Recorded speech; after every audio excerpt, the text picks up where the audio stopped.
Salut à tous, est-ce que vous allez bien? J'ai enfin l'occasion de faire cette fameuse vidéo. Depuis le temps que je vous en parle, inlassablement dans chaque vidéo, il faut que je le mentionne. Aujourd'hui, on y est. Et oui, aujourd'hui, enfin, je peux vous en parler. Je vais vous parler de ce milieu qui me passionne, un milieu qui m'a fait rêver en étant gamin et qui, même à l'heure actuelle en tant qu'adulte, continue de me faire rêver. Vous savez qu'à l'heure actuelle, je m'estime chanceux car j'ai l'occasion et la chance de pouvoir écumer pas mal de conventions. Et à chaque fois que je rencontre ou revois certains comédiens, je redeviens le petit garçon que j'ai été. En fait, j'ai jamais vraiment grandi. Ouais, vous voyez, en fait, j'ai tout ça. J'ai un machin comme ça de souvenirs de conventions et tout le bordel. Là, David Kruger. Vous voyez, trop bien. Là, regarde, j'ai des trucs de convention, des trucs, des signatures. Des signatures de Jean-Paul Césari. Bon, ça, c'est le chanteur de Nicky Larson.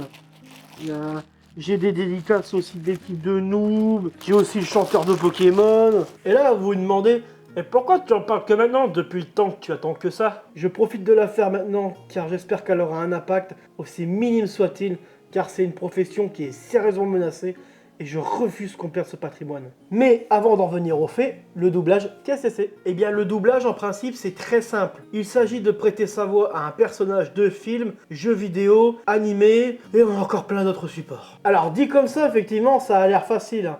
Mais il faut savoir qu'en amont, il y a un gros travail de recherche, surtout quand il y a un nouvel acteur qui débarque, pour lui trouver une voix et un timbre qui correspond plus ou moins à la personne d'origine. Quand vous preniez des vieux doublages, ils s'en foutaient un peu à l'époque.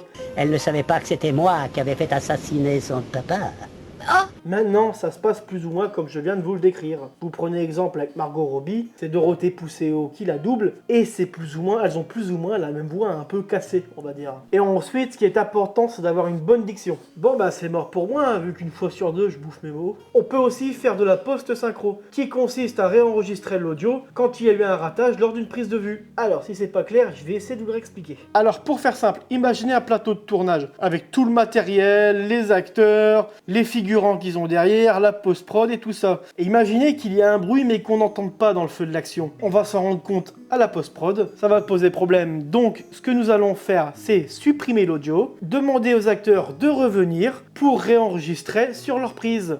On va faire attention également à la synchro labiale. C'est moins cher de faire revenir juste les comédiens plutôt que de repréparer un plateau, refaire venir une équipe de prod et tout le bordel. Voilà ce que c'est que la post-synchro. Vous savez, en France, on a énormément de chance car on a beaucoup de comédiens avec du talent et qui mettent toujours du cœur dans ce qu'ils font. Mmh. Oh, oh non, comment oses-tu frapper ma bulle?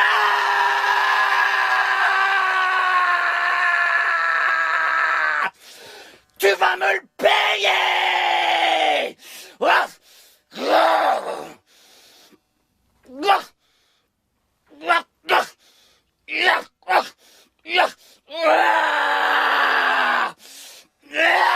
Mais regardez-moi ça, osez me dire que ça ne transpire pas la passion. Alors que dans d'autres pays, le doublage se limite au contenu pour enfants, voire il n'y en a pas du tout. Et je vous parle pas de pays au fin fond du monde, non, je vous parle du Portugal par exemple. Eux, ils ont juste des doubleurs pour les enfants. Une fois arrivés adolescents, ils se démerdent, ils doivent apprendre l'anglais et l'allemand et ce qu'ils veulent. En Flandre, par exemple, chez nos voisins les Belges, eh ben il n'y a pas du tout de doublage. Et aux Pays-Bas, c'est la même chose. C'est pour ça que la France est une très grande nation en matière de doublage. Car nous, dès notre plus jeune âge, on grandit avec ces héros et on continue même à les voir en tant qu'adultes. Et on a même l'opportunité de les rencontrer dans des conventions. C'est tellement compliqué de grandir, hein. Et vous imaginez même pas comment les seiyuu japonais sont perçus chez eux. Ils sont limite vus comme des demi-dieux, sans déconner. En même temps, quand tu vois comment ils incarnent leurs personnages, l'intensité qu'ils peuvent mettre là-dedans, c'est juste incroyable.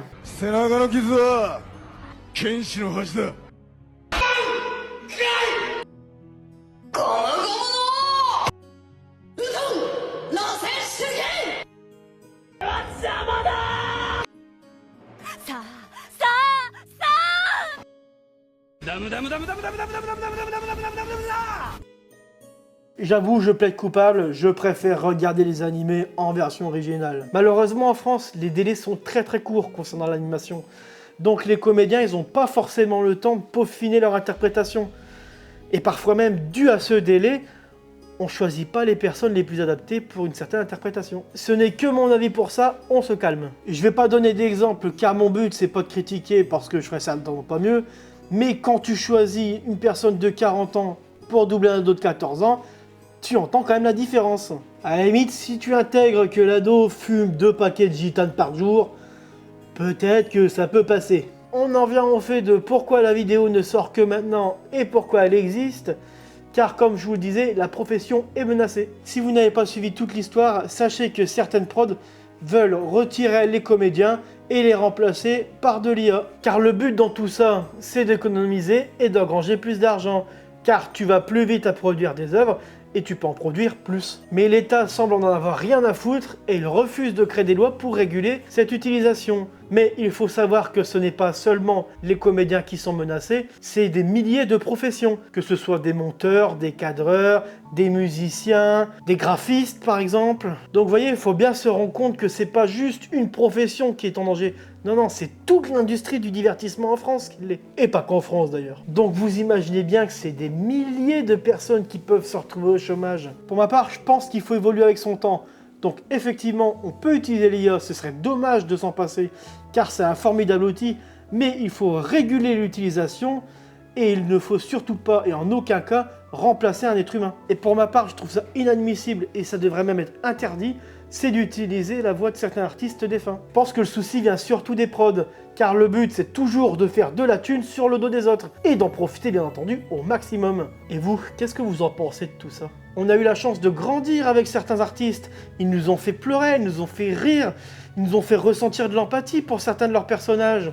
Toute une palette d'émotions que seuls des êtres humains peuvent nous faire ressentir. Quand vous voyez certaines légendes, comment elles sont critiquées à l'heure actuelle, alors que c'est elles, depuis le Club Dorothée, qui ont popularisé notre culture, c'est juste inadmissible. Le Club Do d'ailleurs, qui a popularisé pas mal d'animés, et qui a permis à certains comédiens d'obtenir une certaine renommée internationale. Ce qui a permis aussi à France Télévisions de se faire pas mal de thunes au passage. Et malheureusement, cette époque s'est fait défoncer le cul à cause de Madame Ségolène Royal, qui a cherché à éradiquer tous les animés étrangers de la chaîne. Si la députée socialiste Ségolène Royal accuse Dorothée et sa société AB Productions d'acheter la plupart de leurs dessins animés à l'étranger et de vendre des millions de disques de journaux grâce à des audiences et une notoriété croissante. Dorothée qui vient quand même de remplir Bercy pendant 15 jours. Je pense qu'elle a une responsabilité capitale et qu'avec la notoriété dont elle dispose, je pense qu'elle pourrait faire des émissions extraordinaires. Et utiliser cette notoriété pour débiter des kilomètres de niaiseries, de boudineries américaines et japonaises, je pense que c'est un gâchis formidable. Mais quand ils se sont aperçus qu'ils perdaient beaucoup trop d'argent, eh ben on a fait marche arrière. Et c'est le retour des animés étrangers à la télé. Ah là là, l'argent. Excusez-moi, je me suis un peu égaré. Mais si vous voulez, dites-le moi en commentaire, je parlerai un peu plus en détail de cette époque-là dans une autre vidéo, parce que je pense qu'il y a beaucoup de choses à dire dessus. Ne vous inquiétez pas, Prince Saiyan, votre combat ne tombera pas dans l'oubli. Refusons que nos enfants grandissent sans héros. Refusons aussi qu'on nous retire le droit d'avoir une part d'enfant. Et surtout, refusons que certains hommes et femmes perdent leur boulot et perdent l'héritage qui ont été transmis par leurs mentors. Donc signons la pétition pour que l'État régule ce genre de pratique. Si tu veux contribuer, regarde dans la description. Il y a le lien à la pétition, ça te prend 1 minute pour signer et ça donnera de la force et du courage à ceux qui se battent en première ligne. Bisous.